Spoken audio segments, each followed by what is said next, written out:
Support comes from Gemma, architects, planners, and designers seeking to bring joy to their clients and communities. Details at gemastl.com.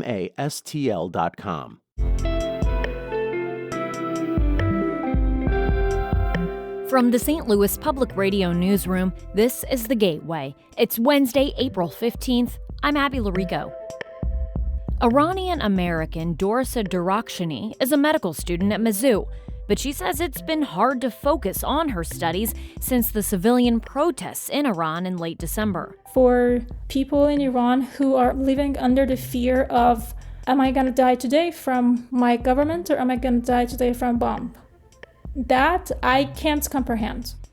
She shares what it's been like to watch the U.S. and Israeli war on Iran from Missouri. It's coming up after this news on The Gateway. The NAACP St. Louis chapter is alleging medical neglect at the city jail and wants the city circuit attorney's office to investigate. As St. Louis Public Radio's Andrea Henderson reports, NAACP leaders say people's medical records aren't being sent to the hospital when they are. Demetria McDowell died January 31st from a medical emergency while in custody at the St. Louis City Justice Center. 22 detainees have died since 2020 while in custody there, 11 of them medical emergencies.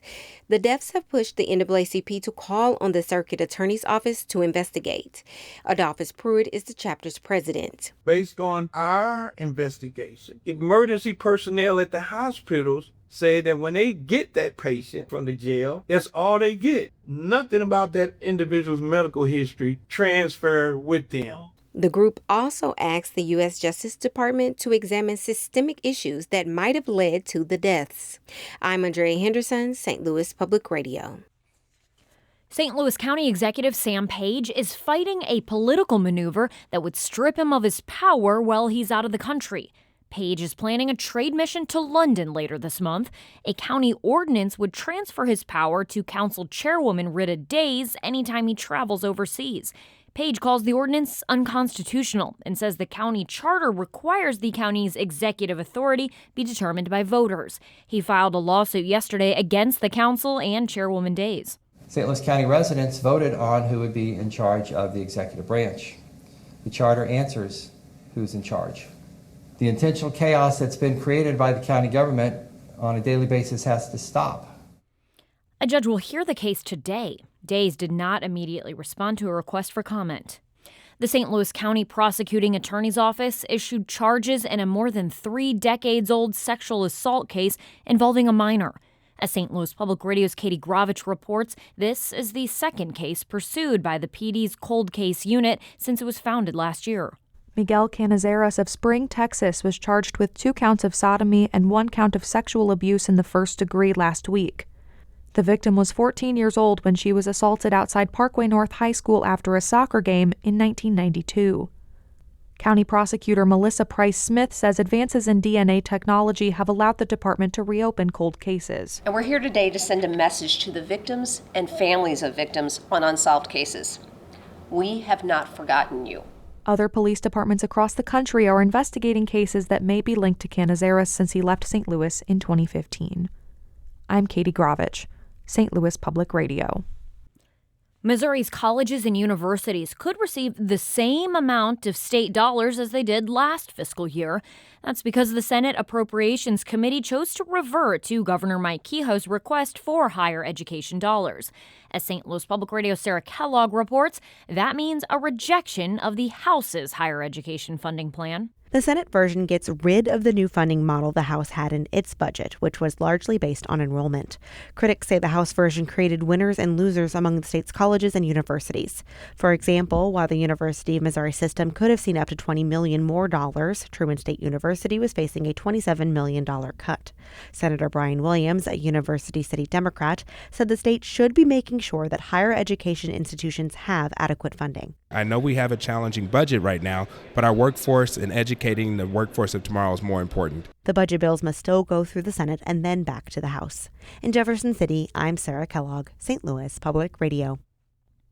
A new charter school in Columbia, Missouri, backed by St. Louis University, is set to open in the fall of 2027. But as STLPR's Hiba Ahmed reports, the decision by the Missouri State School Board yesterday faced sharp criticism from Columbia public school officials. Frontier STEM Academy is the first charter school application to be approved by the state for Columbia, after a 2024 law allowed charter schools to expand into Boone County. This comes in the middle of a lawsuit from Columbia Public Schools. CPS called the law unconstitutional and aimed to block Frontier's application. State School Board member Pamela Westbrooks Hodge was the only vote against the application. Creating a completely new school and a high-performing school system seems financially irresponsible. Frontier Schools operates charter schools in Kansas City and earned a 93% on the state performance report last year.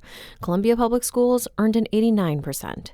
I'm Hiba Ahmed, St. Louis Public Radio.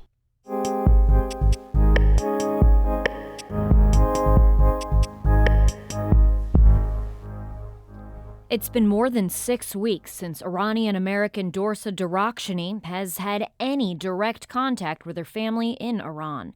Iranian authorities cut communications access after the U.S. and Israel launched airstrikes in February. Derakshani is a Mizzou medical student, a St. Louis chess club instructor, and a U.S. citizen. She tells St. Louis On the Air host Elaine Cha that it's been difficult to carry on with everyday tasks and conversations. I wish I had the words to describe it. It's just feels so unreal that we live in the same world. One of my high school friends had posted something on her story that somebody was like making a joke about, now that the Strait of Hormuz is closed, will we get our like Shein packages on time?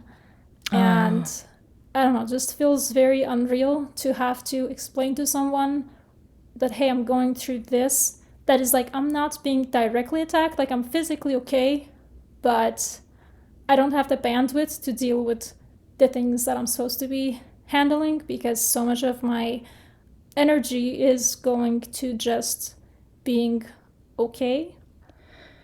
What are your thoughts about the way that this war and its consequences are being discussed by people in the U.S.? There's a lot more layers and a lot more nuances that I think it's just so hard for people in US to understand. People can't comprehend the level of oppression that I experienced growing up in Iran and people continue to experience under the current Iranian regime. It hurts a little to see how people are trying to make it black and white.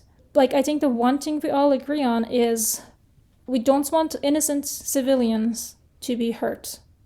But then it becomes like, okay, so some people think US attacking Iran equals evil. Some people think Iranian regime attacking its own people equals evil.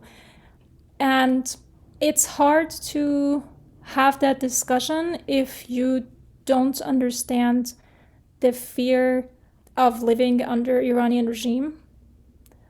So I have very mixed feelings about this because, again, I lived through it, I survived, I'm out.